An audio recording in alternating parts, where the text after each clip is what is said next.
Urdu time line کے تمام دیکھنے اور سننے والوں کو حفیظ الرحمان کے جانب سے السلام علیکم۔ ناظرین، آج ہم ایک ایسے ہتھیار کے بارے میں بات کریں گے جس نے تقریباً 50 لاکھ سے زائد انسانوں کی جان لے لی۔ اس چھوٹے مگر خطرناک ہتھیار کو کس نے کب اور کیوں بنایا، اور اسی ہتھیار کو دنیا کا قاتل ہتھیار کیوں کہا جاتا ہے؟ ناظرین محترم، میخائیل کلاشنکوف ایک روسی انجینئر اور ہتھیار بنانے کا ماہر تھا جو چھوٹے موٹے ہتھیار ڈیزائن کرتا تھا۔ اس کے بنائے ہوئے مشہور ہتھیاروں میں کلاشنکوف سب سے زیادہ مشہور ہوئی۔ اس کے علاوہ AKM، AK-47 اور AK-74 سب سے زیادہ مشہور ہے۔ ناظرین، میخائیل کلاشنکوف کی خودکار رائفل کرۂ ارس کی مشہور ترین رائفل ہے۔ اس رائفل کو درجنوں ممالک کی فوجیں استعمال کر رہی ہے، جبکہ یہ رائفل کئی پرچموں کی زینت بنی۔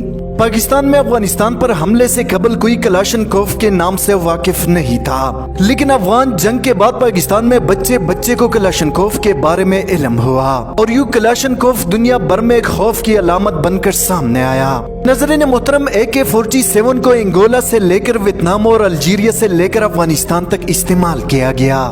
دیگر خودکار رائفلز کے مقابلے میں جہاں اس کو تیار کرنا آسان ہے، وہاں میدان جنگ میں اس کا استعمال اور دیکھ بھال بھی آسان ہے۔ اگرچہ روس میں میخائیل کلاشنکوف کو ہیرو مانا جاتا ہے، مگر ان کو اس رائفل سے زیادہ کمائی نہ ہو سکی۔ اس بارے میں ایک بار شکایت کرتے ہوئے کلاشنکوف نے کہا تھا کہ اگر وہ رائفل کے بجائے گھاس کاٹنے کی مشین ایجاد کرتا تو زیادہ منافع بخش ہوتا۔ ناظرین، میخائیل کلاشنکوف سن 1919 میں التائی کے علاقے میں واقع ایک چھوٹے سے گاؤں کریا میں کسان کے گھر پیدا ہوئے۔ ان کو سن 1938 میں ریڈ آرمی میں شامل کیا گیا۔ وہ اسلحے کی ڈیزائن میں بہت زیادہ ماہر تھے، جس کے بعد میخائیل کو روسی ٹینک ریجمنٹ میں اسلحے میں بہتری کی ڈیوٹی سونپی گئی۔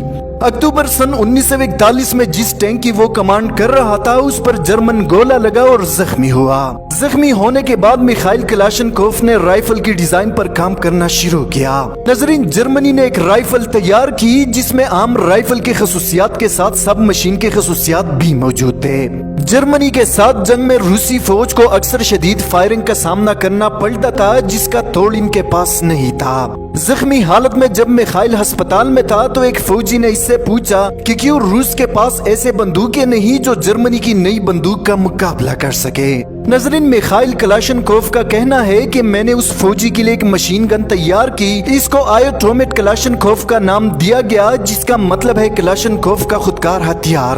شروعات میں اس ہتھیار میں کچھ خرابیاں سامنے آئی، مگر جلد اسے ایک مؤثر ہتھیار بنایا گیا اور بہت جلد یہ رائفل AK-47 کے نام سے مشہور ہو گئی۔ روسی فوج نے اس رائفل کو سن 1949 میں اپنی فوج میں شامل کیا اور سینئر سارجنٹ میخائیل کلاشنکوف کو فرسٹ کلاس ایوارڈ سے نوازا گیا۔ میخائیل کلاشنکوف نے ان کی ایجاد کی ہوئی رائفل سے ہلاک ہونے والے بے شمار لوگوں کی ہلاکت کی ذمہ داری قبول کرنے سے ہمیشہ انکار کیا۔ یہ رائفل تیار کرنے کا میرا مقصد تھا میری وطن کی سرحدوں کی حفاظت کرنا۔ جن ممالک میں اس کو استعمال کیا گیا، اس کے لیے ان ممالک کی پالیسیوں کو ذمہ دار ٹھہرایا جائے، نہ کہ اس رائفل کے ڈیزائنر کو۔ ناظرین، 23 دسمبر 2013 کو مشہور خودکار رائفل کلاشنکوف کی موجد میخائیل کلاشنکوف 94 برس کی عمر میں انتقال کر گئے۔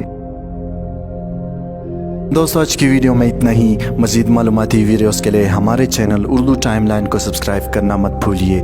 حفیظ الرحمان کو دیجیے اجازت۔ اپنا بہت سارا خیال رکھیں۔ اللہ حافظ۔